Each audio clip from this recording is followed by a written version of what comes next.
Anyway, birthright citizenship is back. No, obviously we'll appeal it. Damn you, constitutionally enshrined judicial review of executive action and its relief through the appellate process. Look, we are facing... Yeah, but that same appellate process is the one that got us criminal immunity for the President of the United States.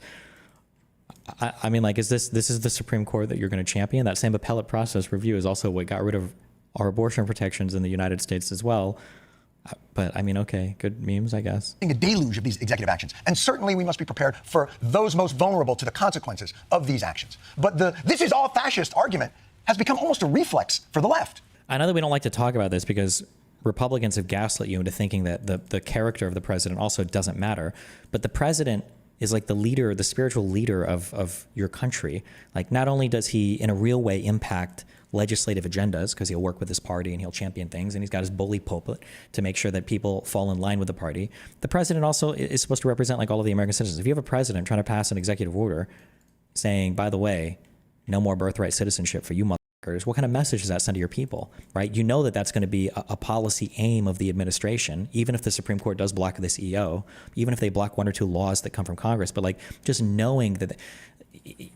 If you want like a super ultra easy test for this, if you really want a super easy test for this, okay, right now people are telling you that you're overreacting to an executive order trying to eliminate a provision of the 14th Amendment.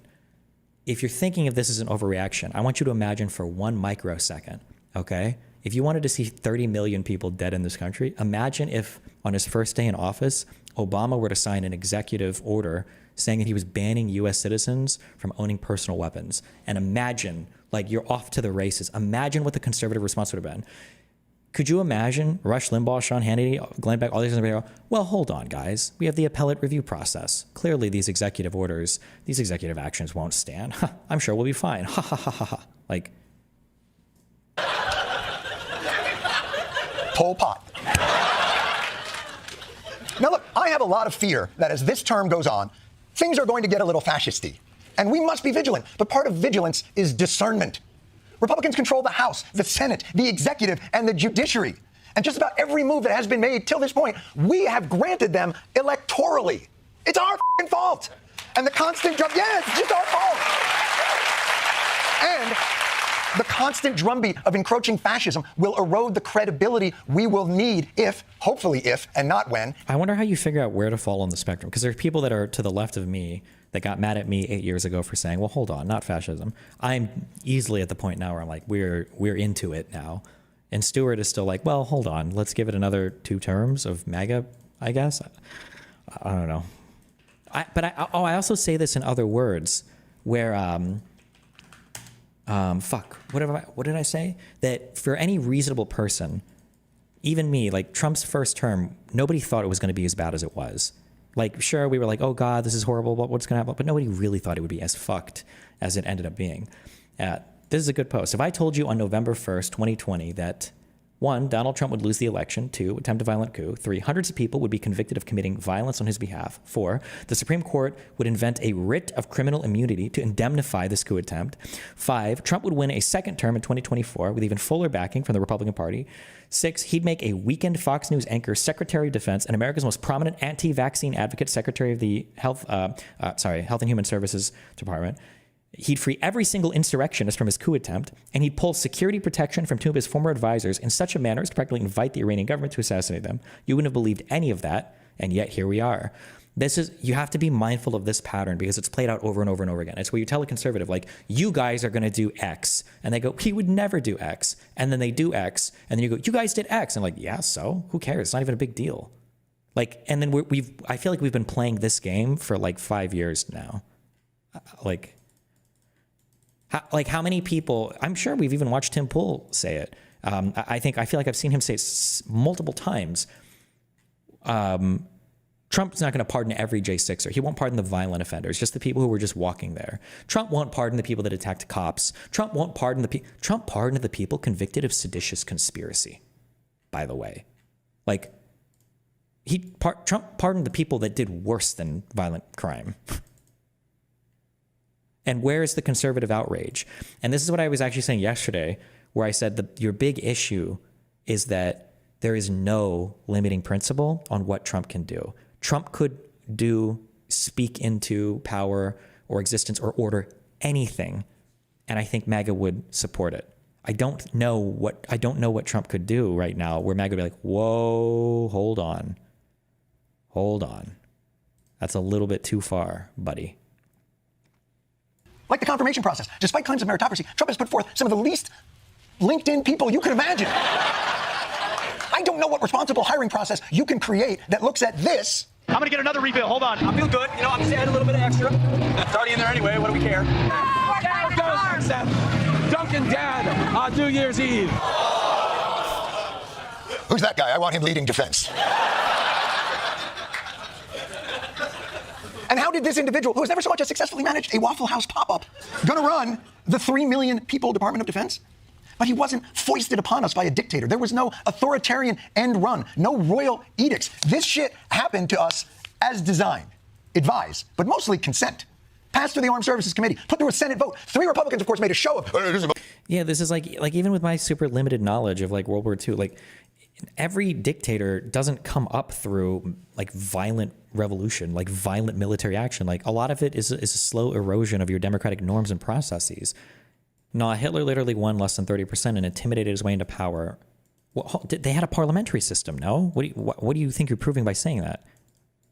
Eventually we'll do Germany shit or whatever, but saying that somebody had less than whatever percentage, that doesn't mean anything. If you have a parliament, you don't have to do super popular votes for every president. Like Hitler literally forced the chancellor to give him power with the brown shirts, intimidating with violence. Basic World War II knowledge, dude.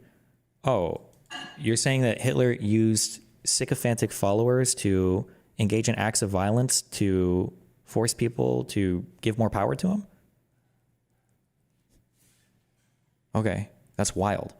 Yes, not just eroding principles. You made a dog shit argument and shifted the goalpost. Okay, hold on. When Hitler was first appointed chancellor, did he break a law in doing that? Were there laws broken? Or was that process by and large legally on the up and up? Yes, by bringing the brown shirts, attacking people with violence, limpheo. So he had some supporters show up to bully people or to do a little bit of protesting. Is that a crime now? Destiny, yes. And this is the argument that you need to have so many more things than just eroding our democracy. Jesus Christ. Here you go. You want a pro tip? Even though I don't know about this, you know how I know that you're full of shit and you don't know anything about this? So you're either a whatever or whatever. I don't know what your background is. But you know how I know that you're full of shit? Because I have studied some history. Because then I will tell you this, okay? Let me just listen to the argument you're trying to sell me. You're saying that Hitler was able to become the leader of this country by weaponizing a group of people and committing acts of violence. And then you're saying there was no erosion of democratic norms. My friend, if somebody is able to gain power like that by utilizing violent people, then there have already been a massive erosion of democratic norms. You understand that?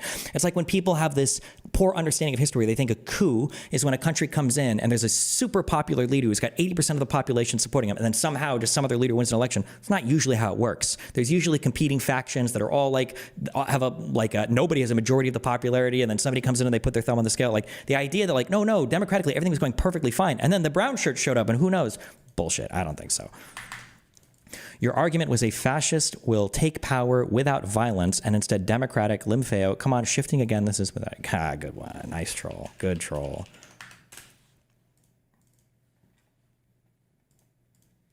Okay, A+.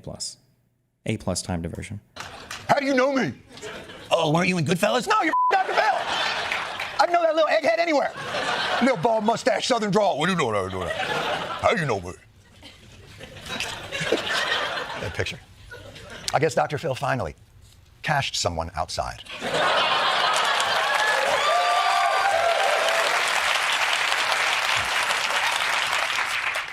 How about that?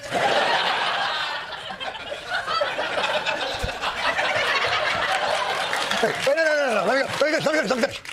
We're almost done.